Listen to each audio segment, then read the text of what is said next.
Welcome to SFA All Access. I'm Walker Coe, and on this episode we're going to be learning about Greek Week, an exciting event that brings traditions of Greek life to the forefront of campus and the impact it has on SFA students.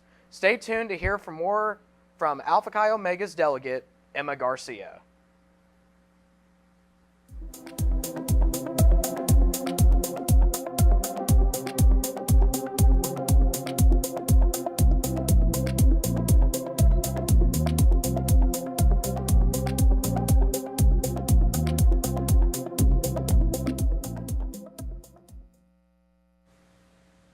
Join with me today is Emma Garcia, Alpha Chi Omega's very own Panhellenic delegate, here to give us a look into the exciting events and traditions of Greek Week. Thank you for coming on the show, Emma. Thank you for having me. Okay, so obviously you've been in Alpha Chi Omega for a while, Yes, haven't 3 you? years. 3 years. Okay, my sister has been in there for about a year and a half, almost two. Mm-hmm. So she's been in there for a while. So she's done Greek Week for a while. Yes. And for our viewers who haven't heard about Greek Week, what is Greek Week? So Greek Week's just a week dedicated to the sororities and fraternities on campus. It gives us a chance to kind of intertwine with people besides our little chapter bubbles that we're typically associated with, and not only give back to the community, but we're also able to just get to know each other a little bit more and find out more about each other on campus. Well, that's good. I'm glad that I think that kind of leads into the second question of how it's important for Greek life on campus as a whole. Yeah, it's very important. Excuse me. The big event usually kicks it off, which gives us a chance to recognize too that there's more to Nacogdoches than just SFA itself. We're able to give back. We had one of our hosts, Tony, he had his property there. We were able to help him. He treated us to a hot dog dinner afterwards. So just being able to, again, go beyond our little Alpha Chi bubble and to be able to be around people who aren't 20 to 18 years old and give back to people that do make a difference in the community as well. Well, that's good. That's good. So, when it comes to the Greek Week events, I do see that there's a lot of different stuff that you guys do. Like, you guys are out on the intramural fields.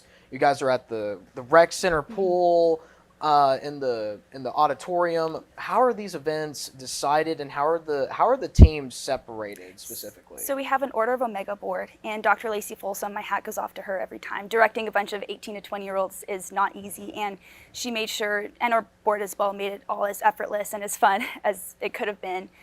This year they were able to incorporate more non-athletic events, because typically it's tug of war, build a boat, more hands-on things. But this year we incorporated like a Shark Tank mock-up, where students were able to make a team, build a pitch, and present to a panel of judges. So, that's awesome. Yes, definitely watching it develop over these 3 years has been so much fun. I see it get better every year. That's awesome. Is there any money that is raised during Yes. this week, and where do the proceeds go? So there's a week-long event called Coin Wars, and this year we were able to raise $11,000. I think it was more towards $11,800 for the Children Miracles Network, and that's a nonprofit that basically raises awareness and money for North American children hospitals across the country. Well, I'm glad that is a good cause that you all are choosing to do, which I didn't know that Greek Week was also helping out with a charity. I think that's really cool for y'all to be doing that, and I hope that y'all continue to do that, and it grows more to where it's not just one, it is multiple. Yes. But that's awesome. Yes. And lastly, I would like to ask, how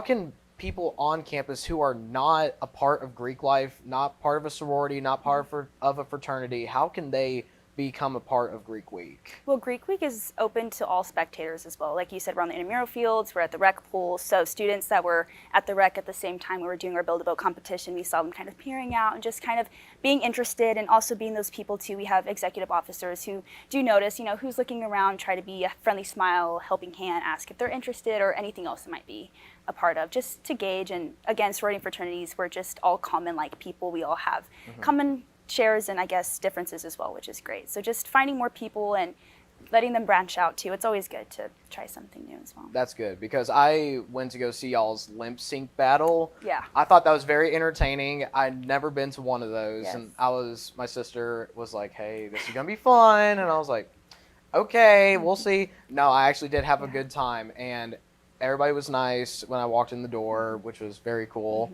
So but you guys do very fun events. Yes, I it's like- definitely a good time, and so much work goes into it too. Like you said, the lip sync, the dances, Oh, yeah. the singing, music. There's a lot that goes into it, and seeing everyone get so creative and so competitive as well. Healthy competition's fun. Yeah. I did athletics all throughout high school, and that competitive never really goes away. So Mm-hmm. seeing my friends kind of get on that board was definitely a lot of fun. That's too. so cool. That's so cool. Stay with us, and when we return, we'll talk about Emma, and we'll talk with Emma about students' involvement in Greek life and the benefits of being involved. We'll be right back with more All Access after this. We're back with Emma Garcia, ready to hear about what Greek life is all about and its impact at SFA. Welcome back to the show, Emma. Thank you. Okay, so I think a lot of people that are viewing this would like to know what really is a sorority and a fraternity, and what exactly is a Panhellenic Council. Okay, so sorority, excuse me, and fraternities are, like I said earlier, just common like people differences as well, just kind of coming together. We were all moving away from our homes, all post high school, kind of looking for our niche, our people. I personally moved 7 hours away from home, so knowing I wanted to find a common group of people like myself and still branching out was definitely something I had in mind that I can assume most students have in mind as well. Yeah. Leaving home at such a young age, I guess at 18, it's kind of like your whole world is moving. But getting to make friends, make connections. We're under our Panhellenic Council, and it oversees our 5 sororities. And it's just a council that keeps us all in line of recruitment, Gotcha. rules, I guess it's like a student council board for the council. That's my best kind Okay. of description for it. Okay, I think that makes the picture a lot easier to look at. And as for somebody who does come, I'm not 7 hours away from home. I'm more about an hour and a half away from home. But still, that shift was hard. And the fact that you found a community that cares about you and that like a sisterhood, that's really cool. My sister got to find that in Alpha Chi Omega too. So I'm glad that she found you guys. Me too. I am very glad too. It's a great sisterhood. And Yeah. again, just meeting people like yourself and meeting people that aren't like yourself. I have so many friends that I can have so many different conversations with, but at the end of the day, I know that they do love and care about me, which is really good. nice. That's good.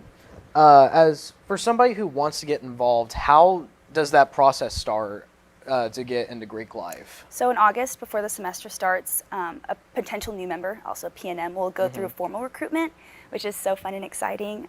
It's a week long for chapters and the PNM to get to know each other. And Okay. at the end of the week, if both of them feel it's a good fit, there's a bid, an invitation to join the sorority or fraternity. It really allows the students or potential new members to find their interests. Each sorority has a different philanthropy. Alpha Chi's is the fight against domestic violence. So being able to connect with that, lead through that, and finding your home each and every place. It's really Gotcha. nice. Okay.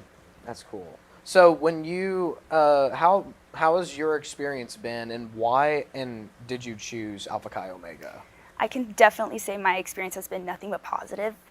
Being a freshman, like I said, moving so far from home, knowing I needed some kind of family. I'm a very family girl. I have 3 little siblings, so Aw. being the sister is definitely Yeah. something I looked for. But now being able to have older sisters and my friends, being able to watch them do these things and get creative and just being their support system has been such a blessing to me. Personally, I did choose Alpha Chi because I found that there. Yeah. There's different takes on it. People can say they found their home right away. Some girls take longer to fit in. I felt like I had that good medium. I felt nothing but warmth and invitation coming into Alpha Chi, and it's maintained that way throughout my 3 years being Well, here. that's wonderful. I'm glad that you found that, and that has maintained throughout your time, and hopefully until the time that you leave, last and year. even past the time that you're an alumni, which hopefully that becomes the case. Yes, definitely. And obviously, like when it comes to Greek life, I feel like, for me personally, I think Greek life gets a bad rap. I agree. Could you give us a little bit more insight on how that is not necessarily true, or how it differs from the truth? Definitely. I'm from the Rio Grande Valley, so I'm not white, don't fit most of the stereotypes that come into Greek life. Being Hispanic, being so far from home, having this different outlook on life, and then coming to Nacogdoches and having it turned around for a positive sense. I say I went from mesquite trees to pine trees. Yeah. So not only that culture shock, but also being able to, I guess, see the difference that it makes looking back on it now in my life. like I said to this chapter, I can only say, I sound so biased, of course, but nothing but positive things have come from this. And sorry, the question was again why I chose it. How did the stereotypes how are they differ from the truth? In terms of the partying, the excessive drinking, I personally don't indulge in that all too much. I mean, it's really not something I've been interested in. So coming into SFA, feeling that kind of rift between I know what sororities are compared to what I particularly do myself didn't really align. But again, coming to SFA is just unique in itself too. I feel like it's smaller. My professors know my name. My friends all know my name. I know everyone that lives in the house compared to College Station, where you might not know every girl in the chapter. So it's definitely been nice to have those stereotypes kind of taken down here on campus, at least in terms of, I know hazing's a big deal too on many college campuses, and our chapter has been so blessed to have clean hands and to be able to welcome our new members appropriately. And as a new member coming in, it was very comforting to have that experience, and I'm very grateful for it. That's awesome. I'm glad to hear that, because I've heard horror stories. Don't know if they're true, and I pray to God that they're not true. There's many. But you know, it was back in the day. Times changed. Time has changed. Yes. It's not like that anymore. Yes. But that's all we have time for today. But for our viewers watching, how do we get more information about Greek life and about Alpha Chi Omega and the Panhellenic Council? How do we get more information? So our Instagrams are all open. We have our Panhellenic Council, we have our IFC Council, and we have MGCs. So we have a good variety for what anyone might be looking for. It's a great way to get out there and meet people that aren't like you, and just have a better time on campus.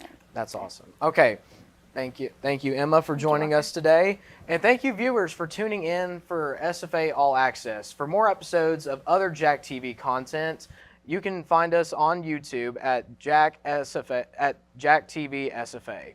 We'll see you guys next time, and act some jacks.